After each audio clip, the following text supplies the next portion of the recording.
বিশ্বের বৃহত্তম মশলা রপ্তানিকারক দেশ ভারত। বিভিন্ন ধরনের মশলা প্রক্রিয়াজাত ও রপ্তানির জন্য ভারতের মশলার ব্র্যান্ডগুলো বেশ পরিচিত।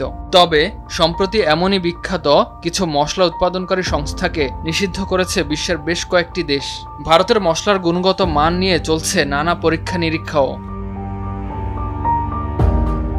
প্রাচীনকাল থেকেই মশলার জন্য প্রসিদ্ধ ভারতীয় উপমহাদেশ।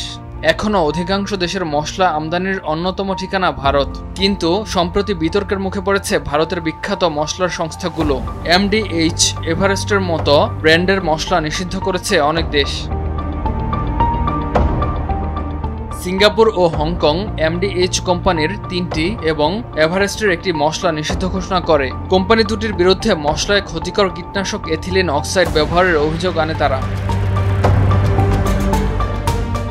এছাড়া প্রতিবেশী দেশ নেপালও এই দুই ব্র্যান্ডের মশলা নিষিদ্ধ ঘোষণা করে। পরীক্ষা নিরীক্ষার চূড়ান্ত রিপোর্ট না আসা পর্যন্ত এদের মশলা ক্রয় বিক্রয় ও ব্যবহারের উপরেও নিষেধাজ্ঞা জারি করে দেশটি। এদিকে ভারতীয় মশলা নিয়ে উদ্বেগ প্রকাশ করেছে যুক্তরাষ্ট্র, অস্ট্রেলিয়া এবং নিউজিল্যান্ডের মতো দেশগুলো। এছাড়া ভারতের অন্যান্য মশলার উপরেও নজরদারি চলছে বলে জানায় যুক্তরাজ্য। তবে তাদের মশলা সম্পূর্ণ নিরাপদ বলে দাবি অভিযুক্ত দুই সংস্থার।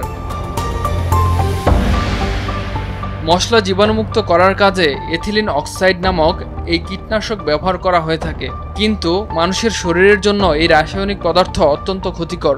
এমনকি এই কীটনাশকযুক্ত মশলা অতিমাত্রায় শরীরে প্রবেশ করলে ক্যান্সার পর্যন্ত হতে পারে। আগে মশলা পরিশোধনে শুধু ভারত নয়, অন্যান্য দেশও এথিলিন অক্সাইড ব্যবহার করত।